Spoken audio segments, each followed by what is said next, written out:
आज सारा देश जानता है कि किन सूरवीरों की बदौलत हम आज़ादी की खुली हवा में सांस ले रहे हैं। लेकिन आज समय किसी के पास नहीं है। ये किसी विशेष कौम, जाति, बिरादरी के नहीं है। ये एक ऐसे वीर सपूत हैं जिनको हर छत्तीस बिरादरी से लेकर के हर व्यक्ति कोई नमन करता है। और ऐसे यही सूरवीर हो सकते हैं, क्योंकि हम में से तो हर व्यक्ति डिवाइड कर रखा है। आज हम भारतीय ना होकर के कोई मेव है, कोई हिंदू है, कोई गुजर है, कोई जाट है। आज इस तरह से जो हमारा सिस्टम बिगड़ा पड़ा है, वास्तव में एक सोचने लायक बात है। क्योंकि हम में से हम भारतीय कहीं लिखते नहीं, हम हिंदुस्तानी कहीं लिखते नहीं, हम कहीं घर भी नहीं होता। आज हम में इतनी कटाक्ष चली हुई है, कोई गुजर चौक लिखेगा, कोई जाट चौक लिखेगा, कोई चमार चौक लिखेगा, कोई ये लिखेगा, कोई मेव बाहुबली लिखेगा। लेकिन आज हमें सोचने की जरूरत है ऐसे शहीद दिवस पर कि हम ऐसा महसूस हो कि हम सब भारतीय हैं। जहाँ तक मैंने एक मुस्लिम जज की जो कविता, वो इतिहास पढ़ा आज़ादी के लिए इनके क्रांतिकारों के कार्यों की, जो वो पैरवी कर रहा था, जस्टिस आगा हैदर। जस्टिस आगा हैदर एक जस्टिस था और वो इन वीर सपूतों के केस को सुनवाई कर रहा था, जो मैंने पढ़ा।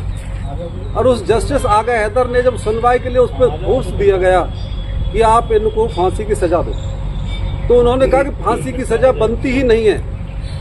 तो जब जस्टिस आगा हैदर नहीं माना, तो उसके पिताजी को उत्तर प्रदेश में, गांव भी मेरा शायद कंफ्यूज हूँ, उत्तर प्रदेश में उनका गांव है, आप सर्च मार लेना, मैं तो न्यूज़पेपर पढ़ा था।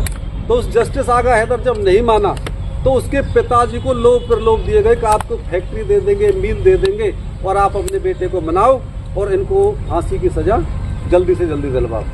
लेकिन जब जस्टिस आगा हैदर ने नहीं मानता दिखा, तो उस कमेटी से जस्टिस आगा हैदर को अलग किया गया और फिर तुरंत फांसी की सजा करके एक दिन पहले फांसी दे गई। ऐसा मैंने इतिहास पढ़ा है। जबकि आज हमें कितनी कूट करके एक दूसरे के प्रति, देश के प्रति आज ऐसा लगता है कि मुस्लिम ये है, हिंदू ये है, बैकवर्ड ये है, इस तरह से बटा हुआ समाज है।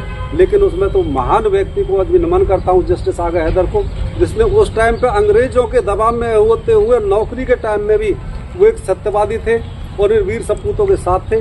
तो मैं तो उसको आज नमन करता हूँ, जस्टिस आगा हैदर को। और आप सबने मेरी बात सुनी। हमारा सबका कर्तव्य बन जाता है कि हम वीर सपूतों के ऐसे मेलों को हम बढ़ा चढ़ा करके मनाएं, क्योंकि हम छोटे मोटे वैसे कार्य होंगे, लोग उगाई कर लेते हैं, ये कर लेते हैं, लेकिन जहाँ कोई समाज का काम होता है, देश हित का काम होता है, राष्ट्र हित का काम होता है, वह हम पीछे भाग जाते हैं। तो मैं तो स्पेशल गोंडल गांव की सरदारी का भी धन्यवाद करता हूँ, बढ़ चढ़ करके आए और सभी गांवों से आकर के सुभाष जी, प्रधान जी जो टाइम निकाला, और मेरे जैसे छोटे से व्यक्ति को भी आने का मौका मिला।